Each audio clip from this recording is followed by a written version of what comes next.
സതയം ചെയ്യുന്നതിന് മുമ്പ് തന്നെ ഞാൻ ലാലുവായിട്ട് ചെയ്ത സിനിമകളിൽ അതേപോലെ തന്നെ ഇൻറ്റൻസ് ആയിട്ടുള്ള കഥാപാത്രങ്ങൾ അല്ലെങ്കിൽ അതേപോലെ ആക്ടിങ് എന്താണ് ഒരു സ്കില്ല് അതിൻ്റെ ഏറ്റവും മികച്ച ലെവലിൽ ചെയ്ത സിനിമകളാണിപ്പം ദശരഥം, ഭരതം ഒക്കെ ചെയ്തത് അങ്ങനെ തന്നെയാണ്. കമലദളം ഇതൊക്കെ അതൊക്കെ ഒരു അത്രയും വെർസറ്റൈലായിട്ടുള്ള ഒരു പെർഫോമൻസ് ഒരു ആക്ടർ ഒരു ഡയറക്ടർ ഒന്നിച്ച് അധികം ചെയ്തിട്ടില്ല. നമ്മൾ ഈ ഇൻഡസ്ട്രിയുടെ ഒരു ഹിസ്റ്ററി പരിശോധിക്കുകയാണെങ്കിൽ അബ്ദുള്ള ചെയ്ത പോലെ ആ ക്യാരക്ടറല്ല, ഭരതം വേറൊരു ലെവലാണ്, അതിനപ്പുറത്തേക്ക് വേറൊരാൾ കമലകൾ എത്തുന്നത്.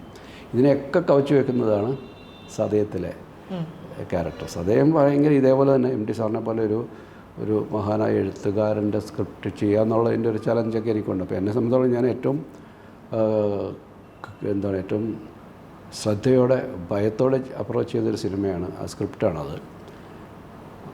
അത് എൻ്റെ പേഴ്സണലി എൻ്റെ ഒരു അസസ്മെൻറ്റിൽ എൻ്റെ ഏറ്റവും ബെസ്റ്റ് ഒരു ഡയറക്ടോറിയൽ ഒരു വർക്ക് എന്ന് പറയുന്നതിൽ ഒരു സിനിമയുടെ ഫിലിം മേക്കർ എന്ന നിലയിൽ എൻ്റെ ഏറ്റവും ബെസ്റ്റ് വർക്ക് അതാണെന്നാണ് ഞാൻ വിലയിരുത്തുന്നത്.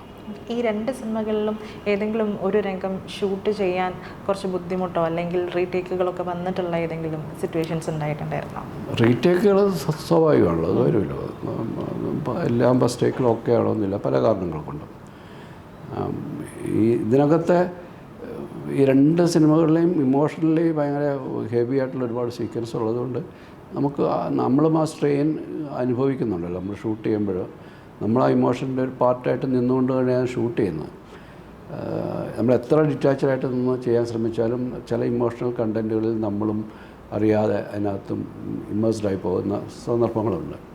ഇപ്പോൾ സതയത്തിൻ്റെ ആ കുട്ടികളെ കൊല്ലുന്ന സീക്വൻസൊക്കെ ഭയങ്കര എന്നെ സംബന്ധിച്ച് വളരെ ചലഞ്ചിങ് ആയിട്ടുള്ളൊരു സീക്വൻസ് ആയിട്ട് 4 രാത്രി കൊണ്ട് ഷൂട്ട് ചെയ്തതാണ്. ഓൾമോസ്റ്റ് അതിൻ്റെ ഒരു ഓർഡറിൽ തന്നെയാണ്, സ്ക്രിപ്റ്റിൻ്റെ ഓർഡറിൽ തന്നെ ഷൂട്ട് ചെയ്യുകയാണ്. സാധാരണ നമ്മളൊരു സീൻ എടുക്കുമ്പോൾ റാൻഡമായിട്ട് അവിടെ നിന്ന് ഇവിടുന്നൊക്കെ ഷോട്ട്സ് എടുക്കും. ഇത് കൃത്യമായിട്ട് ഏകദേശം അതിൻ്റെ ഒരു ഗ്രോത്ത്, കഥയുടെ സീനിൻ്റെ ഗ്രോത്തിലുള്ള സഞ്ചരിച്ച് തന്നെയാണ് അതിൻ്റെ ഷോട്ട്സൊക്കെ ഷൂട്ട് ചെയ്തത്. അത് ആ ക്യാരക്ടറിൻ്റെ ഒരു ഇമോഷണൽ ഗ്രോത്ത്, അയാളുടെ മെൻ്റൽ സ്റ്റേച്ചർ പതുക്കെ മാറി അയാളൊരു എക്സെൻട്രിസിറ്റിയുടെ ഒരു ഹൈറ്റിലേക്ക് പോകുന്ന, കുട്ടികളെ കൊല്ലുന്നതിനും ആ സീൻ തുടങ്ങുമ്പോഴുള്ള അയാളൊരു മാനസികാവസ്ഥയിൽ നിന്ന് ആ സീനിലൂടെ സഞ്ചരിച്ച് ആ സിനിമ അവസാനിക്കുമ്പോഴത്തേക്ക് അയാളൊരു എക്സെൻട്രിക് ലെവലിലേക്ക് എത്തിച്ചേരുന്നുണ്ട്. അപ്പോൾ ആ ട്രാവലൊക്കെ ഒരു ആക്ടറെ ഹെൽപ്പ് ചെയ്യുന്നത് നമ്മളത് റാൻഡമായിട്ട് എടുത്താൽ ചിലപ്പോൾ അത് ബുദ്ധിമുട്ടാവും. ചെയ്യുന്നവരാണോ മോഹൻലാൽ ഒരാൾക്ക് ചെയ്യാൻ എളുപ്പമാണ്. പക്ഷേ മറ്റ് കൂടെയുള്ള ആക്ടേഴ്സിന് പിന്നെ ഒരു ഫിലിം മേക്കർ എന്നല്ല എനിക്കും ആ ട്രാവലിൻ്റെ കൃത്യമായിട്ട് അതിൻ്റെ ഗ്രാഫ് കൊണ്ടുപോകാൻ കഴിയുന്നത് ഞാൻ അങ്ങനത്തെ അല്ലെങ്കിൽ അതിൻ്റെ ഒരു ഷോട്ടിൻ്റെ കഥയുടെ സീനിൻ്റെ വളർച്ചയ്ക്കൊപ്പം തന്നെ അത് പ്രോഗ്രസീവായിട്ട് പോകുന്നതാണ് അങ്ങനെ ആ സീനിനെ ഹെൽപ്പ് ചെയ്തത്. അപ്പോൾ അതാണ് ഞാൻ ചെയ്തതിൽ ഏറ്റവും ടഫസ്റ്റ് സീൻ എന്ന് പറയുന്നത് അത് തന്നെയാണ്. ഇപ്പം ലാലേട്ടനെ കുറിച്ച് പണ്ടൊരു ഡോക്ടർ പറഞ്ഞിട്ടുണ്ട്, ഇങ്ങനെ മാനസികമായിട്ട് എന്തെങ്കിലും ബുദ്ധിമുട്ടുള്ളവരുടെ രീതിയിൽ അഭിനയിക്കുമ്പോൾ അദ്ദേഹം അത് എവിടെയെങ്കിലും റെഫർ ചെയ്തിട്ടുണ്ടോ, അല്ലെങ്കിൽ അത്തരത്തിലൊരു രീതിയിൽ അഭിനയിക്കാൻ പറ്റില്ല എന്നൊക്കെ പറഞ്ഞിട്ടുണ്ട്. ഈ ഒരു സിനിമയിൽ ലാൽ സാർ ചെയ്ത അല്ലെങ്കിൽ റെഫർ ചെയ്ത കാര്യങ്ങൾ എന്തൊക്കെയായിരുന്നു എന്നറിയാം? ഇതിനു മുമ്പ് കിരീടം ചെയ്യുമ്പോഴും സിമിലറായിട്ടുള്ളൊരു സിറ്റുവേഷൻ ഉണ്ടായിരുന്നു. ഇയാൾ കിരിക്കാടൻ ജോസിനെ മാർക്കറ്റിൽ വെച്ചിട്ട് അടിച്ച് താഴെ ഇട്ട് കഴിഞ്ഞു. അയാൾ മരിച്ചു എന്നുള്ളൊരു ധാരണയിൽ ഓഡിയൻസും ഇയാളുമാകുന്നൊരു അവസ്ഥയിൽ ഇയാൾ വന്ന് ആ കാളവണ്ടിയുടെ സൈഡിൽ ഇരിക്കുന്നുണ്ട്. അപ്പം തൊട്ട് ഇയാൾ ആദ്യം ആ സീൻ തുടങ്ങുമ്പോൾ അയാൾ വളരെ നോർമലായിട്ടുള്ള ഒരു ചാവേർ മനസ്സോടുകൂടിയാണ് കൊല്ലുന്നേക്ക് വന്നിട്ട് ഞാൻ എന്നെയല്ല അതെനിക്ക് വേണ്ടത് എന്നുള്ളൊരു, കാരണം എൻ്റെ വീട്ടുകാരെ അറ്റാക്ക് ചെയ്യുന്നു, അവർക്ക് ഇനി സർവൈവ് ചെയ്യാൻ പറ്റത്തില്ല, അതുകൊണ്ട് ഞാൻ കീഴടങ്ങില്ലെങ്കിൽ എൻ്റെ വീട്ടുകാരെ അയാൾ അറ്റാക്ക് ചെയ്യുന്നുള്ള ഭയം കൊണ്ടുമാണ് അയാൾ ശരിക്കും ഒരു ഹീറോ ആയിട്ടല്ല, അയാളൊരു സാധാരണക്കാരനായിട്ട് ആ സിനിമയുടെ തുടക്കത്തിൽ അയാൾ ആരായിരുന്നു, ഒരു ബോയ് നെക്സ്റ്റ് ഡോർ ഇമേജിലുള്ള അയാൾ തന്നെ അവിടെ വന്നിട്ട് അയാൾ സറണ്ടർ ചെയ്യുന്നൊരു അവസ്ഥയിലാണ് ആ സീക്വൻസ് തുടങ്ങുന്നത്. പക്ഷേ ഒരു ഘട്ടം കഴിയുമ്പോൾ ഇയാൾക്ക് ഏതൊരു മനുഷ്യനും ഒരു സർവൈവൽ ഇൻസ്റ്റിങ്ക്റ്റ് ഉണ്ട്. നമുക്ക് പിടിച്ചു നിൽക്കുന്ന അവസാനത്തെ ഒരു കച്ചിത്തുരുമ്പെങ്കിൽ കിട്ടിയാൽ അതിലും പിടിച്ച് രക്ഷപ്പെടാൻ നോക്കും. ജീവന് വേണ്ടിയിട്ടുള്ളൊരു ഫൈറ്റുണ്ട്. അതാണ് ഇയാളും ചെയ്തത്. അയാളെ അടിച്ച് കൊല്ലുന്നതിന് മുമ്പ് അയാൾക്ക് അതിൽ നിന്നും രക്ഷപ്പെടാനും കഴിയുന്ന ഒരു റെസിസ്റ്റൻസ് അയാൾ ചെയ്യുന്നത്. അതിലയാൾ ഓവർപവർ ചെയ്യാനും അയാളെ മറ്റേയാളെ അടിച്ച് താഴെ ഇടാനും കൊല്ലാനും കഴിച്ചു.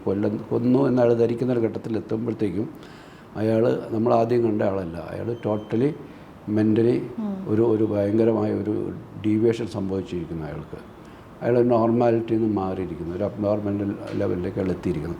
ആ വണ്ടിയുടെ താഴെ ഇരിക്കുമ്പോൾ ഞാൻ ലാലിൻ്റെ അടുത്ത് പറഞ്ഞു, ഇവിടെ തൊട്ട് ഇയാൾ അബ്നോർമലാണ്, ഇയാൾ ഇതുവരെ ചെയ്ത ഒരു ജസ്റ്റസിന് വേണ്ട ഇല്ലാത്തൊരു ജസ്റ്റർ കാണിക്കാൻ പറ്റും, ഒള്ളി ക്ലോസപ്പാണ്, മുഖം കൊണ്ട് മാത്രം കാണിക്കാൻ പറ്റുന്ന. ഞാൻ പറഞ്ഞു ഇയാൾ കത്തി തപ്പുന്നുണ്ട്, അവിടെ ഒരു കത്തി വീണുണ്ട്, ആ കത്തിക്ക് വേണ്ടി ഇയാൾ പരതുന്നുണ്ട് അങ്ങോട്ട് നോക്കാതെ.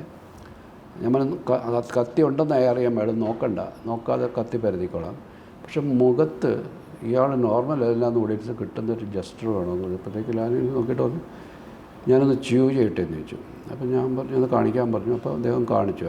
അപ്പോൾ ച്യൂ ചെയ്ത് കാണിച്ചപ്പോൾ എനിക്ക് മനസ്സിലായി ഇയാൾ ഒരിക്കലും അത് ചെയ്തിട്ടില്ല. ഈ സിനിമയിൽ അങ്ങനെ അനാവശ്യമായിട്ട് ഒരു ച്യൂയിങ് ഒന്നും ചെയ്തിട്ടില്ല.